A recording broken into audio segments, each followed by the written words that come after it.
Once you understand how flags work in general, you won't necessarily have to memorize every flag for every command.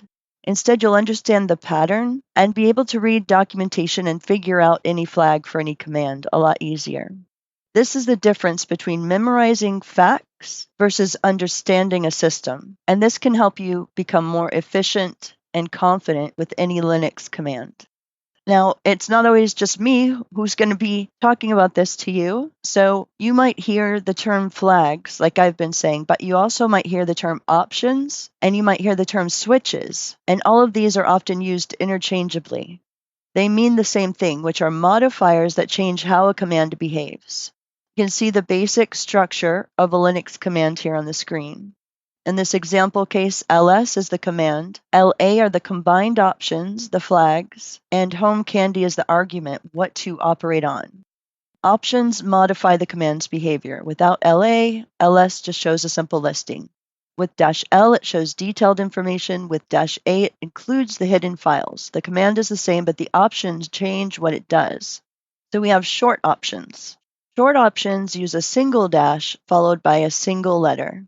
You see these examples on the screen. You're familiar with them already from throughout the course. The characteristics of short options: single dash, single letter, always one dash, always one letter. And the letter is case sensitive. Lowercase r and uppercase R might do different things. Now, in not all cases, but in a lot of cases, the letter itself corresponds to what the option does. A for all, R for recursive, sometimes means reverse. V could be verbose, not always though, as we know. H often means human readable, sometimes it means help. I can mean interactive, it can mean case insensitive. N often means number or numeric.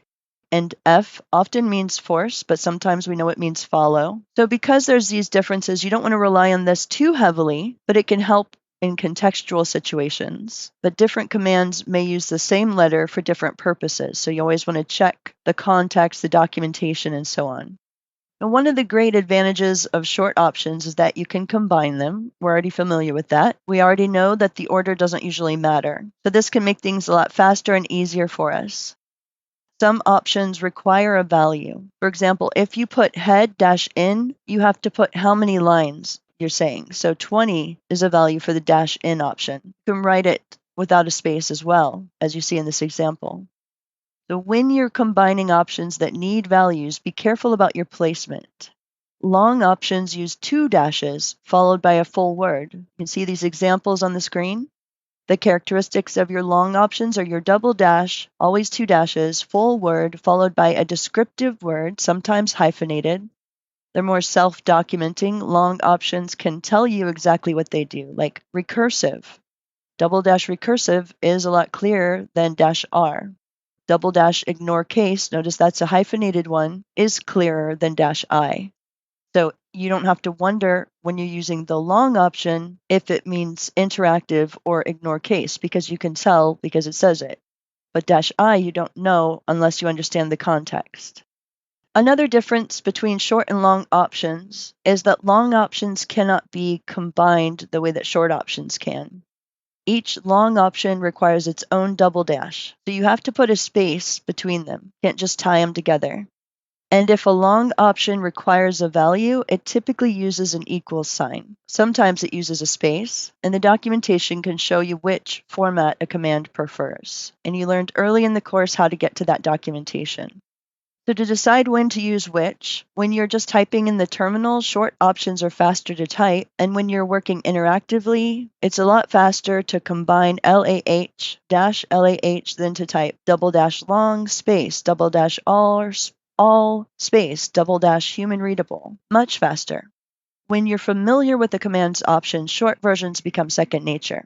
And so when you want to combine multiple options, it's a significant advantage just to use the short options. Now, when you're writing scripts, though, long options help to make the script self-documenting because you may not be the only person looking at it, or you may not remember 6 months from now when you're reading your old code what you were thinking. If you do, you're one of the few, or it means you didn't do a bunch of coding of different things between then and now. When I look at my old code from 6 months, 3 months, a year, 3 years ago, it can be challenging. It always takes some reorienting because I've done 100 projects since then of totally different things. In IT, you're always flipping around and doing so many different types of tasks. So when you're unfamiliar with a command, long options help you understand what you're doing. When you're teaching or you're documenting something and showing commands to others, long options can make your instructions clearer. And when you want to avoid ambiguity, if you're not sure what a short option does, the long version makes it explicit.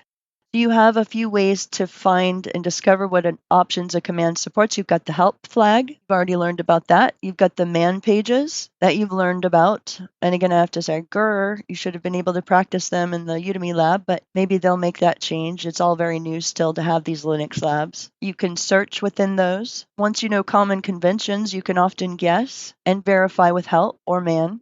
There are a lot of common flag conventions. They're not universal, but the patterns do appear across many commands. You've got the A with all, the F with force, but also we know follow. H, human readable, I, interactive or case insensitive.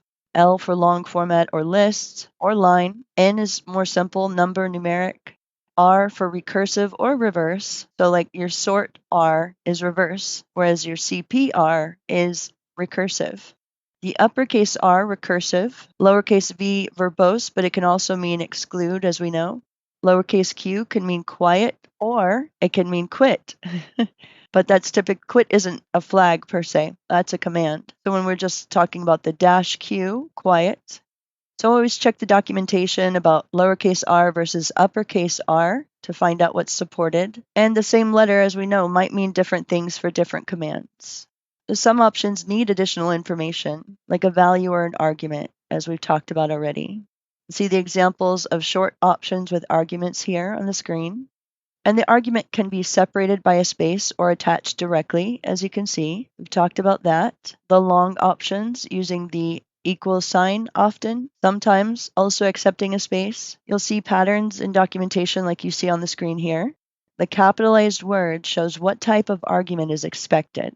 And there's a special use of double dash with nothing after it that you should know about. The double dash by itself signals end of options.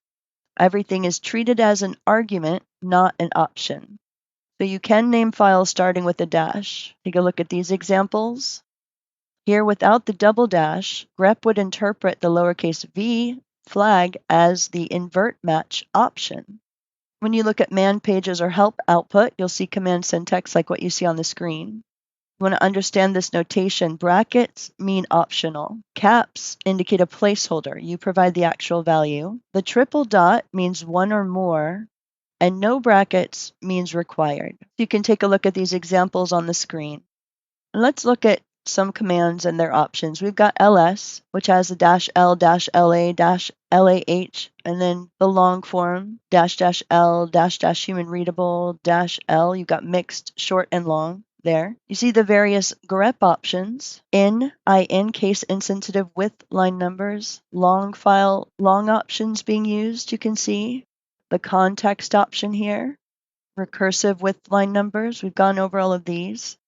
You've got the third example, gone over all of these as well. The R, the RP, preserving attributes, long and short examples here. Interactive with I to confirm overwrites. Now, let's say you want to remove a directory and all its contents, but you want to be prompted before each deletion. So you know that you need interactive. You can check the dots and you can see that that's the case. So you start mastering the common flags like LEH, RNI, RI, getting comfortable with those. And while you're learning using the long options and creating aliases for the common combinations like we talked about before. If you always use certain flag combinations, create aliases for them. And you want to always verify before critical operations. Always check what your flags actually do before you do any dangerous commands. Never rely completely on memory with any doubt if you have high stakes operations going on.